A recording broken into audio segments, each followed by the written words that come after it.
Creating a new cycle through upcycling, yan po ang advokasiyang isinusulong ng Plastics by Manila Automat upang makatulong po sa mga lumalalang kaso ng waste at plastic pollution. Sa pamamagitan po ng 3Cs, collect, clean, and create. Ang basurang inipon mo, tiyak na mapapakanibangan mo. Ano mong ginagawa mo Hindi dyan? ko lang see, create, pero Alam mo hindi kasi pinili. yun. Nakatingin sila doon. Papunta na siyang wow. Nahuhuli siya. Upang alamin po ang advokasya ng grupo na kasama natin ngayon. Live na live po sa studio ang kanilang founder na si Miss Mika Agregado. Good morning, Good kapatid. morning, Mika. Bata-bata pa at ang I know. ganda-ganda. Beautiful girl. Kay Mika, I'm very curious, no? Bilang recycled nga ito mga to or upcycled, paano ang proseso ng mga ginagawa para maging ganito sila? So, na-explain nga namin kanina, yung 3Cs, collect, clean, tsaka create. So, ginagawa namin, kinokolekta muna namin yung isang klase ng plastics. Ang tawag dito, thermoplastics. Medyo technical, di ba? So, pang ibig sabihin nun, para siyang wax. Pag natunaw mo siya, pwede mo siyang gamitin ulit. So, yun yung ginagawa namin. Nangongolekta kami sa mga community collection points namin, mga ibang businesses.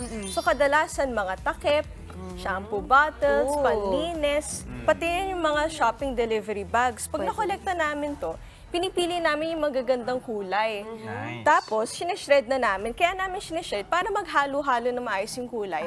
Tapos yun niya, yung parang kandila niya, pagkatunaw, andito na, nagiging siyang materialis na Mas madali Mala siya abstract. mapupunta. Mala abstract siya. Kagaya nito. At yan yun. Ano to? Picture frame? trophy. Oh, nice. Photographer's Medal, Ito diba? pa, merong ano naman, chopping May board. Chopping board. Uy, ang aesthetic niya na. Ang ganda niya. Ganda. At mukhang marble yung chopping board. Totoo, totoo. Lahat talaga. Diyos ko, may bangko pa May bangko dito. pa. Gawa mo ba talaga yan, Mika? Wow! Alam mo, ang nainisip ko nung nag-explain ka, parang di lahat pala nung effort ko na nagre-recycle tayo, hinihiwala yung plastic, hindi nasasayang. Meron pala talagang pinupuntahan yun. Pero Mika, ito napag-usapan natin kanina, recycling and upcycling. Ano ba ang pagkakaiba ng dalawa? Basically, ano lang siya, parang mas technical term na may pera sa basura. So, yung recycling, ginagamit natin yung, halimbawa, yung mga straws, ginagamit lang natin yung pagkatupi ng straws para maging weave.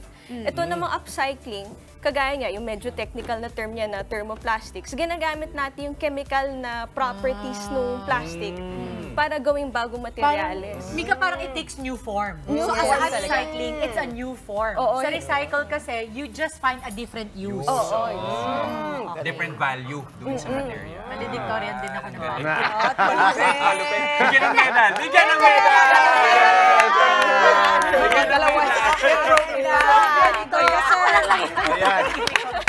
Mika, ano palagay mo? Kasi I'm sure marami sa mga kapatid natin, lalo marami kami mga kapatid na nanonood, mga bata, no? Ano yung pinakasimple na pwedeng gawin sa tahanan na sumusuporta sa advokasiyang pinapatupad ninyo? Naku, yung collection talaga yung pinakamahalaga. Kailangan nyo intindihin yung mga plastics na kinokolekta nyo or tinatapon nyo sa inyong mga basurahan. Pag naintindi nyo na yung mga klase ng plastics na meron kayo, doon kayo magkakaroon ng idea yung pagkalikhain nyo, doon kayo makaisip kung anong klaseng produkto magagawa mo. Tsaka yung mga materyales sa bahay, kung marunong kang magtahe, marunong kang gumawa ng weaving, makakagawa ka ng produkto gamit ng plastic waste natin. Mama, tingnan mo yung hikaw ni Mika. kanina Ang ganda din, ano? Galing sa plastic. So, talagang may pera sa Plastic. Itong bag na to, Bag na to, ganda rin. Very sturdy ba to? Mabigat yung kaya. Mabigat ang kaya. Tapos may lining pa May siya na lining sa parang sako ba? Parang sack Ang yan ganda. siya. So, naghalo siya, recycling, kasi ginamit namin yung dating sako na hindi na makinabangan. Tapos may halong upcycling. Okay. Pero paano naman yung proseso mo sa pagbebenta nitong mga produkto na to? So, meron kaming usual na mga nagpapagawa, tsaka may gumagawa rin kaming items na binibenta namin sa merkato. Oh, at saka alam mo, maganda dito, very aesthetic din siya. Yes. So, hindi siya yung parang, alam mo yun, talagang magugustuhan mo siyang gamitin. At saka, syempre, for a good cause. Plus, syempre, si Mother Nature ay ating natutulungan. Gusto ko lang sabihin na nakasulat pala sa medal ko ay takpul. Takbong Earth. may pulot. Ibig sabihin, nagpupulot ng basura habang tumatakbo. Gusto that's natin cute. yan. Galing, galing, Cute, galing. very nice. Mika, saan namin kayo pwedeng matagpuan? Ano mga social media accounts niyo? So, pwede nyo kami i-visit sa Instagram, Facebook, at saka TikTok rin sa Plastics by Manila Automat. Ayun, on your screens. Ako, ang dami na Dami pa bibighani palang sa'yo dito produkto. sa I'm sure, oo. studio. Tinan mo, paano ka ba napasok dito? Ano po, mahabang kwento po. Pero designer po ako eh. Gusto ko kasing gawing accessible ang upcycling tsaka recycling sa ating mga community. Kasi napakalikhain talaga ang ating mga craftsmen na Pilipino. So naghahanap kami ng bridge bilang designer para magamit nila yung materials na hindi pa natin masyadong nagagamit. Totoo. Engineer po yan. Engineer. Galing-galing magsalita. Mika, Salamat. thank you. Panalo ka. Thank you. Panalo. Panalo.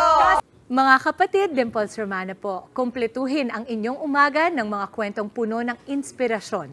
Salubungin po ang bawat araw ng may ngiti at pag-asa. Kaya't mag-subscribe na po at mag-follow na sa aming social media pages ng News 5.